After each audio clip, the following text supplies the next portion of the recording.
अस्सलामुअलैकुम नाज़रीन, मैं मोहम्मद असलम हुसैन सियासत की ख़बरों में आप सबका इस्तकबाल करता हूँ। आज 22 अक्टूबर 2024 है। इस्लामिक तारीख के हिसाब से आज 18 रबी सानी 1446 हिजरी है। पेश है आज की कुछ अहम खबरें। वज़ीर-ए-आज़म नरेंद्र मोदी आज मंगल की सुबह ब्रिक्स सरबराह इजलास के लिए 2 रोज़ा रूस के शहर काजान के लिए रवाना हो गए। ब्रिक्स कॉन्फ्रेंस के साथ साथ पूरी दुनिया की नज़रें इस बात पर भी मरकूज़ है कि वज़ीर-ए-आज़म नरेंद्र मोदी रूस में किन ममालिक के सरबराहों के साथ दो तरफा मुलाकात करेंगे। रूस में हिंदुस्तान के सफ़ीर विनय कुमार ने कहा है कि वज़ीर-ए-आज़म नरेंद्र मोदी काजान में ब्रिक्स के रुकन ममालिक के हम मनसबों के साथ दो तरफा मुलाकातें करेंगे। आज तक के साथ खुसूसी बातचीत में विनय कुमार ने कहा कि इस कॉन्फ्रेंस में इक़्तिसादी ताउन, मौसमियाती तब्दीली और बैनुल-अक़वामी सलामती जैसे आलमी चैलेंजों से निपटने पर जोर दिया जाएगा।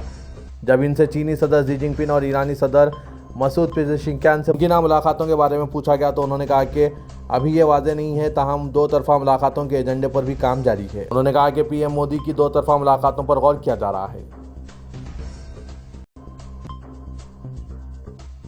ओलंपियन साक्षी मलिक ने बीजेपी लीडर बबीता फोगाट को लेकर एक बड़ा दावा किया है। मीडिया से बातचीत के दौरान साक्षी ने कहा कि बबीता फोगाट ने ही पहलवानों को बृजभूषण सिंह के खिलाफ उकसाया था, क्योंकि वो बृजभूषण को रेसलिंग फेडरेशन ऑफ इंडिया के सदर के ओहदे से हटाकर सदर बनना चाहती थी। साक्षी मलिक ने मजीद कहा, बबीता फोगाट ने कई रेसलर के साथ मीटिंग बुलाई थी, जिसमें उन्होंने रेसलिंग फेडरेशन के अंदर छेड़छाड़ के वाक़यात समेत मुबैना बदतमीजी के खिलाफ पहलवानों से एहतजाज करने की अपील की थी। जब साक्षी से पूछा गया कि क्या इनके एहतजाज को कांग्रेस से हिमायत मिल रही थी, तो उन्होंने कहा यह गलत है। बीजेपी के दो लीडर बबीता फोगाट और तीरथ राणा ने हरियाणा में एहतजाज की इजाज़त हासिल करने में हमारी मदद की। बबीता फोगाट ने बृजभूषण शरण सिंह के खिलाफ एहतजाज करने के ख्याल से हमसे रब्ता किया था, क्योंकि इनका अपना एजेंडा था। वो रेसलिंग फेडरेशन ऑफ इंडिया की सदर बनना चाहती थी। मध्य प्रदेश हुकूमत की मशहूर आईएएस ऑफिसर शैलबाला मार्टिन एक बार फिर अपने बयान को लेकर सुर्खियों में छाई हुई है। शैलबाला मार्टिन ने सोशल मीडिया प्लेटफॉर्म एक्स पर मंदिरों में नस्ब लाउड स्पीकर्स के हवाले से सवालात उठाए हैं, जिसके बाद एक तनाज़ा पैदा हो गया है। जहां हिंदू तंजीमों ने इस बयान की मुखालिफत की है, वहीं कांग्रेस ने इसे एक जायज़ सवाल करार दिया है। दरहकीकत शैलबाला मार्टिन ने सोशल मीडिया प्लेटफॉर्म एक्स पर लिखा है कि मंदिरों पर नस्ब लाउड स्पीकर कई गलियों के फासले पर मुखर्रिरीन के जरिए सूती आलूदगी फैलाते हैं। उन्होंने सवाल उठाया कि ये स्पीकर आधी रात तक बजाते हैं और ये किसी को कोई परेशानी नहीं पहुंचाते। उन्होंने ये पोस्ट एक और पोस्ट को रीपोस्ट करते हुए लिखी थी, जिसके बाद हिंदू तंजीमें संस्कृत बचाओ मंच ने इस पर नाराज़गी जाहिर की। आईएएस शैलबाला ने भी एक सारिफ के तबसरे का जवाब दिया, जिसमें उन्होंने कहा कि इज़्ज़त माब वज़ीर आला ने हलफ लेने के बाद जो अहकामात जारी किए हैं, इनमें तमाम मजहबी मुकामात से लाउड स्पीकर हटाने और डीजे पर पाबंदी शामिल है। ये बहुत सोचा समझा हुक्म था। अगर इस हुक्म पर अमल करते हुए तमाम कम्युनिटीज़ के मजहबी मुकामात से लाउड स्पीकर हटा दिए जाते हैं तो और डीजे बंद कर दिए जाते हैं, तो ये सबके लिए बड़ी राहत होगी। दरअसल कांग्रेस के तर्जुमान अब्बास हफीज़ ने शैलबाला मार्टिन की हिमायत की और कहा कि बीजेपी हुकूमत में लाउड स्पीकर कार्रवाई सियासी तौर पर मुहरिक है। अगर मजहब की बुनियाद पर लाउड स्पीकर पर कार्रवाई की जाएगी तो मध्य प्रदेश के इंतजामी अफसरान इस मसले पर बोलने पर मजबूर हैं। वज़ीर-ए-आज़म नरेंद्र मोदी ने मरकज़ी वज़ीर दाखिला अमित शाह को आज इनकी सालगिरह के मौके पर मुबारकबाद पेश की और इन्हें एक मेहनती रहनुमा करार दिया। अमित शाह आज 60 साल के हो गए हैं। वज़ीर-ए-आज़म नरेंद्र मोदी ने अमित शाह के सालगिरह के मौके पर लिखा कि अमित शाह जी को इनके यौम पैदाइश पर नेक ख्वाहिशात। वो एक मेहनती रहनुमा है, जिन्होंने बीजेपी को मजबूत करने के लिए अपनी ज़िंदगी वक्फ कर दी है। दीगर बीजेपी लीडरों ने भी अमित शाह को सालगिरह की मुबारकबाद पेश की। भारतीय जनता पार्टी के कौमी सदर जेपी नड्डा ने भी मरकज़ी वज़ीर दाखिला और अमित शाह को इनकी सालगिरह पर दिल की गहराइयों से मुबारकबाद पेश की और नेक ख्वाहिशात जाहिर किए। एक ऐसे वक्त में जब मुल्क में भगवा अनासिर खेल खेलने में मसरूफ़ है और एक मखसूस मजहब को हुकूमती मामलात में तरजीह दी जा रही है, सुप्रीम कोर्ट ने दो टोक लहजे में कहा है कि सेकुलरिज्म हिंदुस्तानी आइन की बुनियादी ढांचे का हिस्सा है, जिसे अलग नहीं किया जा सकता। अदालत सुब्रमण्यम स्वामी और दीगर की पिटीशनों पर समाअत कर रही थी, जिनमें आइन की तमहीद में 42वीं तरमीम के जरिए 1973 में लफ्ज़ सेकुलर और सोशलिस्ट की शमूलियत को चैलेंज किया गया। कोर्ट ने कहा कि सुप्रीम कोर्ट के बेशुमार फैसले मौजूद हैं, जिनमें सेकुलरिज्म को आइन का नाकाबिल तरमीम हिस्सा तस्लीम किया गया। इसके साथ ही दो रुकनी बेंच ने, जिसमें जस्टिस संजय कुमार हैं, सुब्रमण्यम स्वामी के वकील से चुपता हुआ सवाल किया कि क्या आप नहीं चाहते कि ये मुल्क सेकुलर रहे। जस्टिस संजीव खन्ना, जो मुल्क के अगले चीफ जस्टिस होंगे, इनकी क़यादत वाली बेंच ने एतराज़ करने वालों को समझाने की कोशिश की कि अगर आप आइन में दिए गए हक़, मसावत और लफ्ज़ अख़वत के इस्तेमाल को देखें, नेज़ तीसरे हिस्से में बुनियादी हुकूक़ पर नज़र डालें, तो मालूम होगा कि सेकुलरिज्म को आइन की बुनियादी खुसूसियत के तौर पर रखा गया है। हिमाचल प्रदेश के शिमला में संजली मस्जिद इंतजामिया ने गैर कानूनी करार दिए गए मस्जिद के ऊपरी मंजिलों के इंहदाम का काम शुरू कर दिया। म्यूनसिपल कमिश्नर कोर्ट ने मस्जिद के खिलाफ फैसला सुनाया था। मस्जिद चौंके वक्फ बोर्ड की मिल्कियत है, इसीलिए मस्जिद इंतजामिया ने कमिश्नर का तहरीरी फैसला मिलने के बाद बोर्ड को इससे आगाह किया और इंहदाम की इजाज़त मांगी। वक्फ बोर्ड की जानिब से इजाज़त मिल जाने के बाद मस्जिद के ऊपरी 3 मंजिलों को शहीद करने की कार्रवाई शुरू कर दी गई। इंहदाम में आने वाला खर्च मस्जिद इंतजामिया खुद बर्दाश्त करेगी। संजली मस्जिद कमेटी के सदर मोहम्मद लतीफ़ ने बताया कि कमेटी को इंहदामी कार्रवाई के लिए हिमाचल प्रदेश वक्फ बोर्ड से नो ऑब्जेक्शन सर्टिफिकेट मिल गया है। इंहदामी कार्रवाई के ताल्लुक से उन्होंने बताया कि तीनों गैर कानूनी मंजिलों को गिराने में महीने भर का वक्त लग सकता है। वज़ीर के शिमला म्यूनसिपल कमिश्नर ने मामले की समाअत करने के बाद 5 अक्टूबर के अपने फैसले में मस्जिद के 3 मंजिलों को गैर कानूनी करार दिया था। इसके साथ ही इन्हें कानूनी हैसियत देने की मस्जिद कमेटी की दरख्वास्त भी मुस्तरद कर दी गई। यह मस्जिद पहले 1 मंजिला थी, जिसमें कुछ अरसा कबल ही तोसी की गई थी। भगवान नासिर का दावा है कि मस्जिद महकमा मवासलात की ज़मीन पर है, जबकि रियासती वक्फ बोर्ड का दावा है कि वो इस ज़मीन का मालिक है। उत्तर प्रदेश के बहराइच जिले के महराजगंज में 13 अक्टूबर के फसाद के बाद अब बीजेपी के लीडर आपस में लड़ पड़े। दुर्गा यात्रा के दौरान शहरंगेजी के बीच मारे गए राम गोपाल मिश्रा की लाश को अस्पताल के सामने रखकर मुजाहरा करने वालों को समझाने के दौरान बीजेपी रुकन असेंबली के काफिले पर पथराव और फायरिंग के मामले में बीजेपी के एक मुकामी सदर के खिलाफ मुकदमा दर्ज हो गया। महसी के रुकन असेंबली सुरेश्वर सिंह ने अपनी ही पार्टी की शहरी इकाई के सदर अर्पित समेत 7 अफराद को नामजद करके और दीगर नामालूम अफराद के खिलाफ कोतवाली शहर में तहरीर पेश की। इनकी तहरीर पर मुलजिमीन के खिलाफ फसाद, मौलिक हथियार से हमला, जान से मारने की कोशिश समेत दीगर दफात के तहत मुकदमा दर्ज कर लिया गया। इल्जाम है कि बीजेपी के रुकन असेंबली सुरेश्वर सिंह जब फसाद में मारे गए राम गोपाल मिश्रा की लाश को लेकर वो मुर्दा खाना जा रहे थे, तब कुछ शरपसंदों ने, जिनमें अर्पित श्रीवास्तव शामिल थे, गाली गलौज, नारेबाजी और पथराव किया, जिसका मकसद रुकन असेंबली और इनके साथियों को जान से मारना था। इस बीच महराजगंज तशद्दुद के मामले में हुकूमत ने वहाँ के एडिशनल एसपी मोहन त्रिपाठी का तबादला करके इन्हें पुलिस हेडक्वार्टर भेज दिया है। इनकी जगह एएसपी दुर्गा प्रसाद तिवारी की नई तैनाती की गई। चीफ जस्टिस ऑफ इंडिया, जो बाबरी मस्जिद केस का मुतनाज़ा फैसला सुनाने वाली सुप्रीम कोर्ट की 5 रुकनी बेंच का हिस्सा थे, इनके मुताबिक इस तनाज़े का ये हल भगवान ने निकाला। उन्होंने महाराष्ट्र के खेडर ज़िले में अपने आबाई गांव कन्हरसर में एक तकरीब से खिताब करते हुए बताया कि उन्होंने बाबरी मस्जिद केस के हल के लिए भगवान से प्रार्थना की थी। इनके मुताबिक अगर आस्था हो तो भगवान रास्ता निकाल देता है। उन्होंने कहा कि अक्सर मामलात में हम किसी हल तक नहीं पहुँच पाते। अयोध्या केस के दौरान भी कुछ ऐसा ही हुआ, जो 3 माह तक मेरे सामने था। मैं भगवान के सामने बैठा और इससे कहा कि इसे कोई हल तलाश करना होगा। चीफ जस्टिस के मुताबिक अगर आपको एतमाद है तो ईश्वर हमेशा कोई ना कोई रास्ता निकाल देंगे। Chief justice D.Y.. चंद्रचूड़ का ख्याल था कि सुप्रीम कोर्ट की तारीख के सबसे मुतनाज़ा फैसले पर भगवान ने रास्ता निकाला। नाज़रीन, इनके ख्यालात पर आपकी क्या राय है, कमेंट के ज़रिए ज़रूर बताइएगा। पार्लिमानी हलकों की नई हदबंदी में आबादी के लिहाज से शुमाली हिंद को ज़्यादा सीटें मिलने के अंदेशे में मुब्तला जनूबी हिंद के लीडरों ने नौजवानों को ज़्यादा बच्चे पैदा करने की सलाह दे डाली। वज़ीर के फैमिली प्लानिंग के उसूलों की बेहतर पाबंदी की वजह से जनूबी हिंद की आबादी इस शरह से नहीं बढ़ी जिस शरह से शुमाली हिंद की आबादी बढ़ी है। अब जबकि पार्लिमानी हलकों की नई हदबंदी की तैयारियां हो रही है, आबादी के लिहाज से शुमाली हिंद में ज़्यादा नशिस्तें वजूद में आएंगी और जनूबी हिंद को आबादी पर कंट्रोल के कौमी एजेंडे का साथ देने की कीमत पार्लियामेंट में कम नुमाइंदगी की शक्ल में चुकानी पड़ेगी।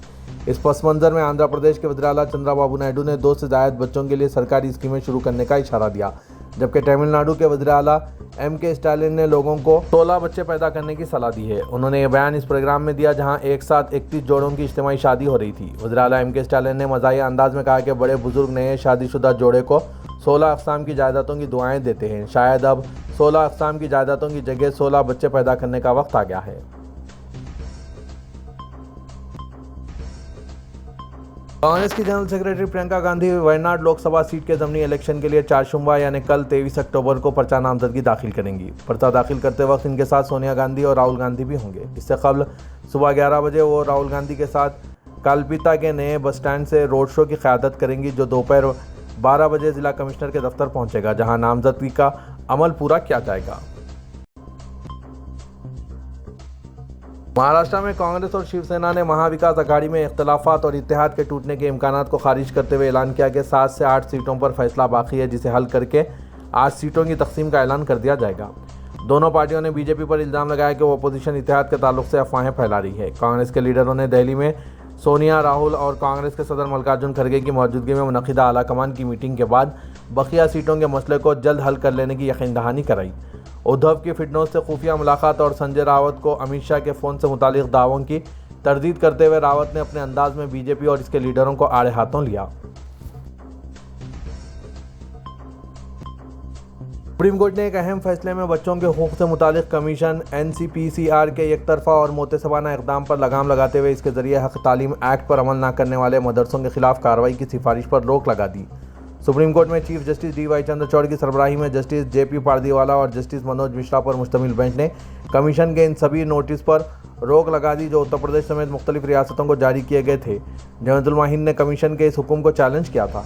कमीशन ने इसी साल जून में उत्तर प्रदेश की हुकूमत को हिदायत दी थी कि हक़ तालीम एक्ट के मुताबिक काम न करने वाले मदरसों की मंजूरी मनसूख कर दी जाए।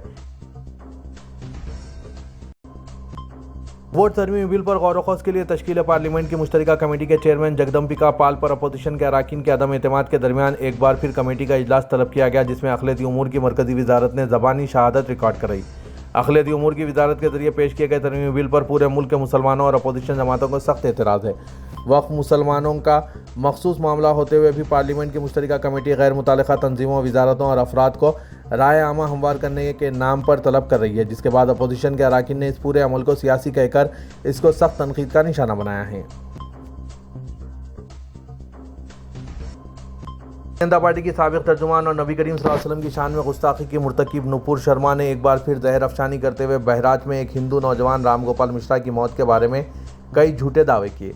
सोशल मीडिया पर सख्त तनकीद के बाद मलून नुपुर शर्मा ने माफ़ी मांगते हुए अपने अल्फाज वापस लिए। नुपुर शर्मा ने एक अवामी तकरीब से खिताब करते हुए दावा किया कि गोपाल मिश्रा को मुसलमानों ने बेदर्दी से कत्ल किया, इसकी आंखें निकाली गई और पेट फाड़ा गया। नुपुर शर्मा ने जहर अफशानी करते हुए मुल्क के अक्सरियती तबके को मुसलमानों के खिलाफ मुत्तहिद होने पर जोर दिया और तकरीब में मौजूद लोगों में खौफ फैलाने की कोशिश करते हुए कहा कि यह लड़ाई धर्म की है, अगर तुम तकसीम हो जाओगे तो कट जाओगे। काबिल जिक्र है कि नुपुर शर्मा पहले भी कई बार इश्तियाल अंगेज़ी कर चुकी है।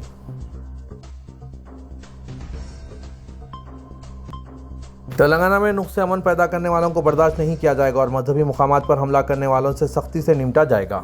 तेलंगाना के वज़ीर आला रेवंत रेड्डी ने यौम यादगार पुलिस के मौके पर फ्लैग डे परेड से खिताब में ये बात कही। चीफ मिनिस्टर ने सिकंदराबाद में मंदिर पर हमले का तस्करा किया और कहा कि हुकूमत ने पुलिस को हिदायत दी है कि वो आहनी पंजे से ऐसी साजिशों को कुचलने के इक़दाम करें और खातियों को कैफर किरदार तक पहुँचाया जाए। चीफ मिनिस्टर ने पुलिस अहदेदारों की दौरान खिदमत शहादतों और अमवात पर खिराज पेश किया और कहा कि पुलिस की खिदमत को फरामोश नहीं किया जा सकता। उन्होंने पुलिस खिदमत में रुकना अंदाजी और अमन व ज़ब्त को नुकसान पहुंचाने की कोशिश करने वालों को इंतबाह देते हुए कहा कि मुल्क भर में अवाम रात के वक्त इत्मीनान के साथ इसीलिए सोते हैं कि पुलिस अहलकार खिदमत अंजाम देते हैं। चीफ मिनिस्टर ने कहा कि अमन व सयानती इंतजाम किसी भी रियासत की तरक्की के लिए दो अहम क्लेद हैं और कोई भी रियासत अमन व ज़ब्त की बरकरारी के अलावा हिफाजती व सयानती इंतजाम में बेहतरी के बगैर सरमायाकारों को राग़िब नहीं कर सकती। उन्होंने तेलंगाना पुलिस की सताइश करते हुए कहा कि पुलिस अमन व ज़ब्त की बरकरारी के लिए कोई समझौता नहीं कर रही है और अपने मकसद की तकमील के लिए हर तरह की कुर्बानी देने हम्मा वक्त तैयार हैं। हैदराबाद ने मुआशी तरक्की के शोबे में दुनिया के तेज़ रफ्तार तरक्की करने वाले शहरों में अपना मुकाम बना लिया है। मुल्क में बड़े शहरों की तेज़ रफ्तार तरक्की और 2033 तक शहरों में तरक्याती सरगर्मियों से मुतालिक सर्वे में हैदराबाद को दुनिया के 10 मुंतखब बड़े शहरों में 5वां मुकाम हासिल हुआ है। साइविल्स ग्रोथ बेस्ड इंडेक्स ने दुनिया के 10 बड़े शहरों का इंतखाब किया जो वहाँ की आबादी, अवाम की मईशत और दीगर उमूर को पेश नज़र रखते हुए सर्वे किया गया। इंडेक्स में जिन 10 शहरों ने जगह बनाई है उनमें हिंदुस्तान से 4 शहर शामिल हैं। सर्वे के मुताबिक 2033 तक तेज़ रफ्तार मुआशी तरक्की के ज़रिए बेंगलुरु दुनिया का पहला शहर बन जाएगा। दूसरे नंबर पर वियतनाम का शहर हो ची मिन्ह है। हिंदुस्तान का दारकूमत दिल्ली तीसरे नंबर पर है, जबकि चीन का शहर शेनज़ेन को चौथा मुकाम मिला है। हैदराबाद को तेज़ रफ्तार मुआशी तरक्की के मैदान में दुनिया भर में 5वां मुकाम हासिल हुआ है। सिकंदराबाद में 14 अक्टूबर को मतियालनामा मंदिर में तोड़फोड़ के वाक़े के पस मंज़र में गुज़िश्ता एक हफ्ते से फ़िरक़ेवाराना कशीदगी फैलाने मुसलसिल कोशिश की जा रही है। कहीं इन कोशिशों के पीछे शहर में फ़िरक़ेवाराना तशद्दुद पैदा करने का मंसूबा तो नहीं। मुख्तलिफ हिंदू तंजीमों की जानिब से इस मामले को ज़िंदा रखा गया। हालांकि पुलिस ने मुस्तैदी का मुजाहरा करके इस मामले में मुलविस मुलजिम सलमान सलीम ठाकुर, जिसका ताल्लुक़ मुंबई से है, इसको हिरासत में ले चुकी है और उसके खिलाफ सख्त दफ़ात के तहत मुकदमा भी दर्ज किया जा चुका है। 14 अक्टूबर से आज तक RSS और मिहाजी तंजीमों की जानिब से सिकंदराबाद में मुसलसिल इस मसले को तोल देने की कोशिश की जा रही है, जिसके तहत 2 दिन कबल पुलिस पर संगवारी का वाक़ा भी पेश आया, जिसमें 14 पुलिस अहदेदार ज़ख्मी हो गए हैं और पुलिस ने इसके जवाब में लाठीचार्ज भी किया था। हिंदू तंजीमों की सरगर्मियों और पुरतशद्दुद एहतजाज से शहर की मौजूदा पुरअमन सूरत हाल को मुकद्दर करने की बड़ी साजिश नजर आ रही है और इसके पेश नज़र रियासत की इंटेलिजेंस और सिटी पुलिस ने चौकसी अख्तियार करके हालात को काबू में रखा है। सिकंदराबाद में जो शहर के नॉर्थ जोन इलाके में वाक़ है, आज तक कोई फ़िरक़ावाराना नवियत का वाक़ा रोनमा नहीं हुआ था और ये इलाका तिजारती इलाका मशहूर है। लेकिन इस वाक़े के बाद शरपसंदों की जानिब से फ़िरक़ावाराना माहौल को गरमाने की वजह से मुकामी अवाम खौफजदा हैं, क्योंकि वहाँ पुलिस की भारी फोर्स तैनात है, जबकि तिजारती सरगर्मियाँ भी बुरी तरह मुतासिर हुई है। बेहुरमती मतियल्लामा मंदिर वाक़े के मुलजिम सलमान सलीम ठाकुर की इस हरकत की तहक़ीक़ात में पुलिस को यह बात का पता चला है कि वो जहनी मरीज़ है और साबिक़ में मुंबई में मूर्तियों को तोड़ने के 2 वाक़ात में मुलविस है। पुलिस ने तहक़ीक़ात में यह भी दावा किया कि मुलजिम ने सोशल मीडिया पर स्कॉलर डॉक्टर जाकिर नायक के बयानात से मुतासिर होकर मूर्तियों की पूजा के खिलाफ तशद्दुद करने लगा। मंदिर की बेहुरमती के वाक़े के बाद RSS और मिहादी तंजीमों की जानिब से बड़ी तालमेल से आए दिन एहतजाजी धरने मुनज़्ज़म किए जा रहे हैं और फ़िरक़ावाराना माहौल को गर्म करने की हर मुमकिन कोशिश की जा रही है ताकि रियासत और शहर हैदराबाद के लॉ एंड ऑर्डर को बिगाड़ा जा सके। शरपसंदों की जानिब से आइंदा 2 दिनों से ऐसी हरकतें की जा रही है ताकि मुसलमानों के जज्बात को मजरू करके इन्हें तशद्दुद पर उकसाया जाए। मौजूदा हालात का तकाजा ये है कि मुसलमान सोशल मीडिया का निशाना ना बने और मौजूदा पुरअमन सूरत हाल के बिगड़ने में हिस्सेदार ना बने। तेलंगाना के वज़ीर-ए-आला रेवंत रेड्डी ने ज़िला रंगारेड्डी के मंची रेवेल्लू में यंग इंडिया पुलिस स्कूल की इमारत का संग बुनियाद रखा। तकरीब में रियासती वज़ीर श्रीधर बाबू, चीफ सेक्रेटरी शांति कुमारी, रुकन पार्लियामेंट कोंडा विश्वेश्वर रेड्डी और दूसरे मौजूद थे। चीफ मिनिस्टर ने 19 अक्टूबर को किए गए ऐलान के मुताबिक इस पुलिस स्कूल का संग बुनियाद रखा और इस सिलसिले में GO भी जारी किया। तेलंगाना में पुलिस, फायर, SP, महाबीस और दीगर यूनिफॉर्म सर्विसेज से वाबस्ता मुलाजमीन के बच्चों को इस स्कूल में तालीम दी जाएगी, जहाँ पर बैनुल-अक़वामी सतह की सहूलतों की फराहमी का इंतजाम किया जाएगा। आने वाले तालीमी साल से चीफ मिनिस्टर ने इन यूनिफॉर्म सर्विसेज से वाबस्ता अफराद के बच्चों की तालीम का इंतजाम स्कूल में करने का वादा किया है। कमिश्नर पुलिस हैदराबाद CV आनंद ने सिकंदराबाद में मंदिर की मूर्ति को नुकसान पहुंचाने वाले वाक़े के बाद मुजाहिरीन पर लाठीचार्ज के वाक़े की वजाहत पेश की। उन्होंने इस सिलसिले में वीडियो सोशल मीडिया के अहम प्लेटफॉर्म X पर जारी करते हुए कहा कि इन वीडियोज़ में वाज़ेह है कि किस तरह ये वाक़ा पेश आया और तशद्दुद फूट पड़ा। पुलिस का रद्द-ए-अमल लॉ एंड ऑर्डर के तहफ़्फ़ुज़ के लिए सामने आया, इसीलिए मेहरबानी करके बाज़ ग्रुपों की जानिब से बयान करदा अफवाहों पर यकीन ना किया जाए कि पुलिस की कार्रवाई पुरअमन मुजाहिरीन पर थी, क्योंकि हर कहानी का दूसरा रुख होता है। वाज़ेह के इन वीडियोज़ में वाज़ेह तौर पर देखा गया है कि मुजाहिरीन पुलिस पर जूतों से हमला कर रहे हैं। पुलिस कई मरतबा मार खाने के बाद लाठीचार्ज किया है।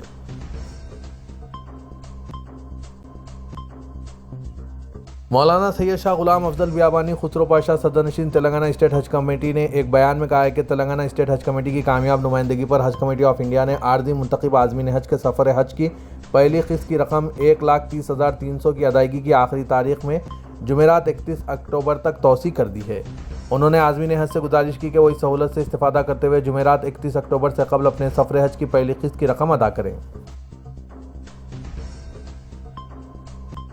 तेलंगाना बीजेपी के सदर जी किशन रेड्डी ने कहा कि चीफ मिनिस्टर रेवंत रेड्डी हिंदू मुखालिफ हो गए हैं। उन्होंने कहा कि चीफ मिनिस्टर रेवंत रेड्डी और कांग्रेस कायदीन ने मतियल्लामा मंदिर मसले की मजम्मत नहीं की। किशन रेड्डी ने कहा कि कांग्रेस हुकूमत ने अपनी पुलिस के जरिए इन लोगों पर लाठीचार्ज किया जिन्होंने सिकंदराबाद के महाकाली मंदिर से मतियल्लामा मंदिर तक एक रैली में हिस्सा लिया था। उन्होंने हुकूमत से कहा कि वो ये जाहिर करें कि क्या रैली में पुरअमन तरीके से शिरकत करने वाले दहशतगर्द थे जिन पर लाठीचार्ज किया गया। उन्होंने कहा कि तेलंगाना की तहरीक के दौरान मुजाहिरीन पर कभी इस तरह का हमला नहीं हुआ था। उन्होंने कहा कि कांग्रेस हुकूमत ये सब कुछ सिर्फ एक मखसूस गिरोह को खुश करने के लिए कर रही है।